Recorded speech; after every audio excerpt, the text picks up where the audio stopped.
Whatever it takes, I know I can make it through.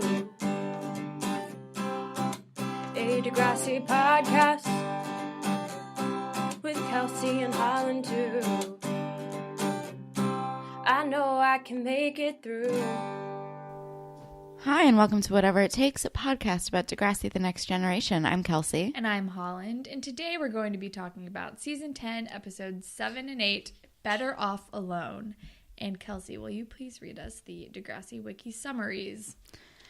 Also, soon we're going to have to stop reading them on the Wiki because they're so long. They're gonna get, like, mega long. Oh, hard pass. All right.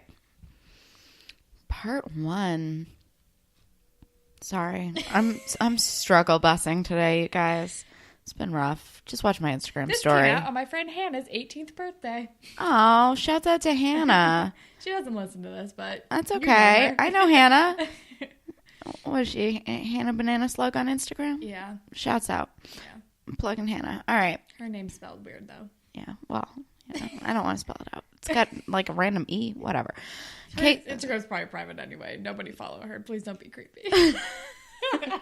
They won't be able to spell her name. All right. True. Let's just fucking get into it. Casey's mother shows up despite his attempt to avoid her. She tells him she had an apartment and is seeking custody of him. Sure. After a talk with a social worker, he is still unconvinced she is a changed person and searched her apartment when he's invited over. In English class, Claire is assigned a work partner, Eli, who convinces her to break out of her shell and express herself. Meanwhile, Alli asks Dave how to ask a boy out. Dave, who is still crushing on Alli, thinks she's talking about him. Dave tells her to throw a party, and with her parents and Zab out, she does. Whoever wrote this has English as a 40th language. Part 2. Part 2. Casey wakes up with Bianca and Fitz. I totally forgot Fitz's name. I was like, who's that other guy that looks kind of like Drew, but kind of not? After a night of drinking, and he is still mad at his mother. At first, he tries to legally stay at the group home, but after an intervention about his behavior, he changes his mind and decides to stay with his mom. Fearing that her parents may get a divorce, Claire is encouraged by Eli to write a letter to her mom, for English class. She does, but is hesitant to tell her mom. Meanwhile, Alli is having trouble getting Drew's attention after their night of making out. Yeah. That was just a roller coaster from start to finish. Yeah, a lot happened. These episodes are so long now that so much happens in all of them. But the episode is called Better Off Alone, which is a 1997 or 1998, I guess, song by Alice DJ. Definitely have this on my iPod. Definitely remember this song. Mm-hmm. Oh, it's gonna be stuck in my head now. It's been stuck in my head every time I see the words Better Off Alone, it gets stuck in my head. I think somebody sampled it recently for some other song, but I could not tell you what song it was. Unclear. Better Off Alone.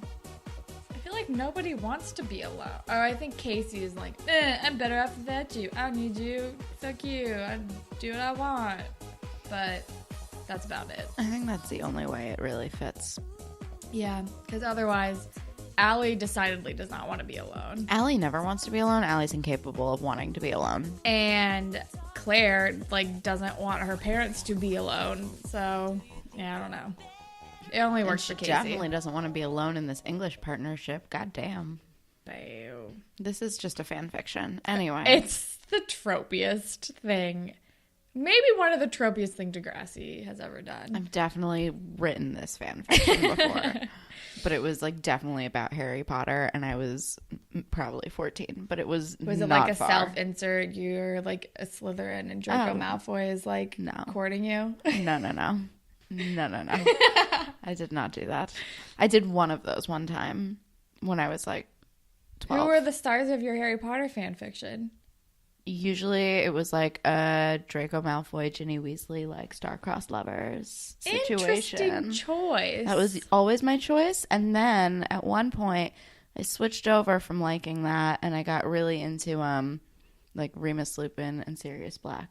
Oh, well, yeah. Because they are just meant to goddamn be. What are they called? Wolfstar? Yeah, but I hate that. Yeah. Because it's bad.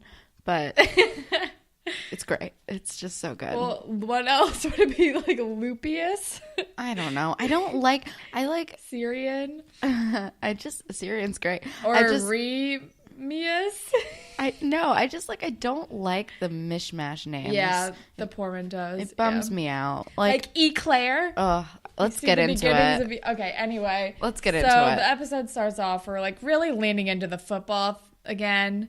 It's the beginning of the season. It'll probably drop off soon. Yep. But I'm also wondering if it's like Friday Night Lights influence, because I feel like that was big at this time. I don't know. Casey is a football star, I guess. He's good at football now. I don't care. Whatever. And then his mom shows up to the game, and he's flipping out. Yeah, and he's like, I have to go with the team and get on the bus. And she's like, oh, your coach gave it the okay, which, like, okay, pause. The coach has never seen Casey's mother before. He knows his situation. Why does he think he has the authority to be like, yeah, Casey can go with you, strange woman I've never met before? Yeah, not a good call, Armstrong. Come on, Armstrong, you're better than this. She's like, I filed papers to regain custody of you again. And he does not want that to happen. And then I think the theme song plays. I don't know. Yeah. They were in English class, and I just wrote down, yes, ready for an Eli plot. And do we want to do Fashion Police? Sure. I don't know if I even have any. Casey's mom is wearing a really long cardigan at the beginning. Claire's hair looks great. It's all like flippy and cute. It's very cute. She is dressed like a cowgirl at one point. Casey's beanie is too fucking small for his head. He needs to stop wearing it. It's not good. Oh yeah, Claire's wearing like, at first I thought she was wearing like denim suspenders, and I was very confused, but it's like a dress, like a denim skirt with attached suspendery things. It's kind of cute, but it looks also kind of weird. She's just halfway dressed like a denim cowgirl throughout this whole thing. She also wears a full denim dress at one point, which I can't even make fun of because I also used to own a full denim button-up dress. I feel like everybody did at one point. Yeah. Or like one of those like flannel dresses. That was also a thing. I still wear that. I think I have like a short sleeve one that people don't wear those anymore. I definitely still have long sleeve ones that I wear with regularity. I have like too big for me flannel shirts that I have worn as a dress before. It's a good time. It's very comfortable. I mean, Eli's general style was my entire vibe His in high helmet school head, and middle swoopy school. hair. I love that swoop, man. Oh my god, but at one point he's wearing like acid wash black jeans. Confusing. Not a good look. That was definitely not a fan thing. of those. That was definitely a thing at American Apparel at that time, though. It's bad. Because I remember like going shopping with the guy that I was dating at the time. And he's like, I think I'm going to get these. And I was like, oh, acid wash. What are you doing? Why am I here? I think that's all I have, to be quite honest. I mean, I think that's all I have too. Can I just say though, while we're on fashion, that like, all right, so we watched this episode and the episodes like following, and I just really am hating every single thing that Alli's wearing. Like, none of it's flattering. It's all bad. It's like. And it all looks like plastic. It does. It looks like Polly Pocket clothes. It does. I was going to say it. Barbie clothes, but Polly Pocket just nails it. It's like sexy Polly Pocket clothes, and I don't care for any of it. It's like too structured and weird. It's structured. Like bright colors. Yes, and the skirts always like are too short but like stick out really far. It's not flattering. It's like from the 1700s when they have that weird like pouch on the back underneath their like course, I don't know. It doesn't look good. It's just extremely bad, and I do not care for any of it. And she's so pretty, and I just want to be like, girl, get it through your head. I want to fix you. I want to fix your outfits. But we're in English class, and oh wait, sorry, I had one more. I forgot. Claire's dress for the like, I don't know, talent show. That's not a talent show. Is it?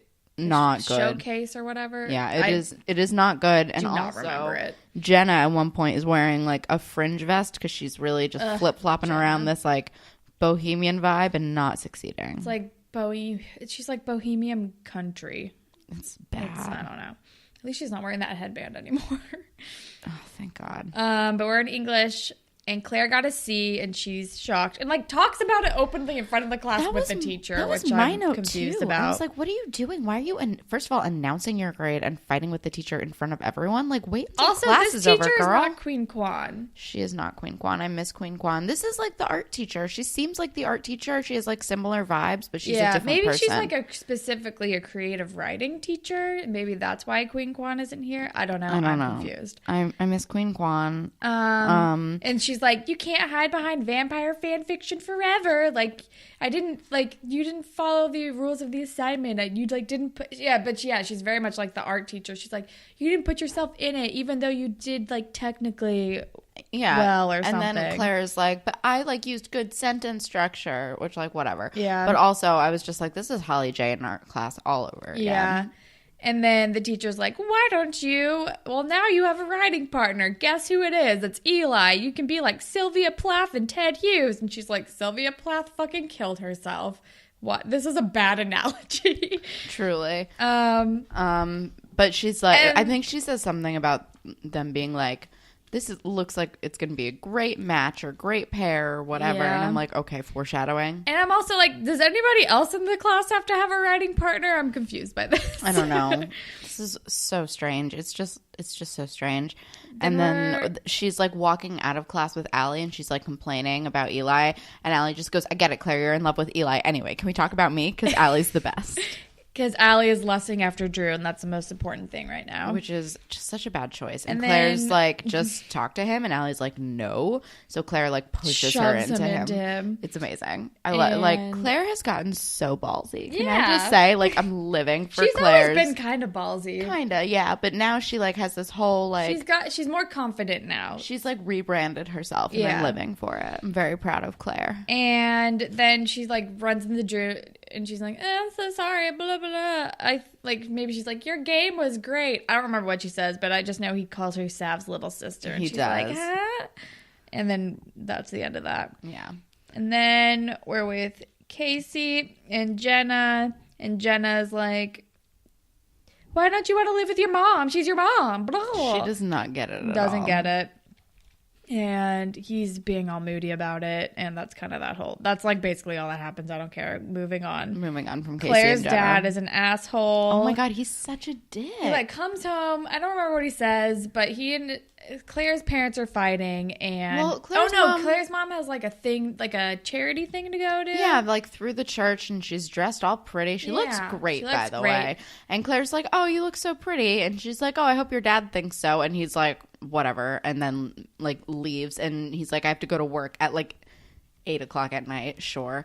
And she's like, but you promised. And he's like, I'm not fighting with you again. It's like a whole fucking thing. Her dad's a dick, and frankly, I think her mother would be much better off without him. I think the first part is like, she's like all dressed up. She's waiting to go to the charity thing. And Claire's like, oh, you look great. And then her dad comes home, and he's like, oh, hi, whatever. And then Claire's like, doesn't she look great? And he's like, oh, yeah, I guess. I don't know. Blah. And he's being stupid. He's a dick. Also, then we're with Casey, and we find out that his mom locked him in a closet, and he's still all... And she's trying. So I think Casey's meeting with his mom, and she's like trying. She's like, I have improved. It's been 2 years. I've been sober for 2 years. I'm trying to like get better. And he makes a good point, which is it's not particularly hard to be clean when you're in prison. Yeah.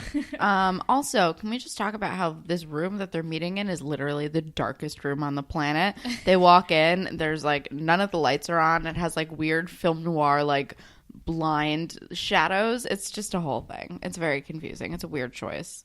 But the room is super dark, and Casey is with like his group home guy and his mom, and they're really pushing for him to move back in with his mother, who has like a history of abuse and like drug problems and neglect. And neglect. And they're like, yeah, no, move right back in. Why is everyone so upset? Like, are you fucking kidding me? It's like Casey actually has a right to be like distrustful and resistant to this. Absolutely. And like, yeah, even he ends up Casey. He's Casey, and he's annoying, and he ends up being a dick for not for no reason, but he ends up like really going overboard, as is the way with Casey. Yeah. But I was like, I'm actually like very much on his side in this. Like, why are we all forcing this to happen? Like, I feel like she wouldn't just automatically get him back. Like, I feel like you'd have to at least go through like a trial, like take some baby steps to like reestablish the trust, to prove that like maybe like have him like one night a week while he's still at the group, like something. Like visitation or something like that. Seriously, to like work up to that shit. Like,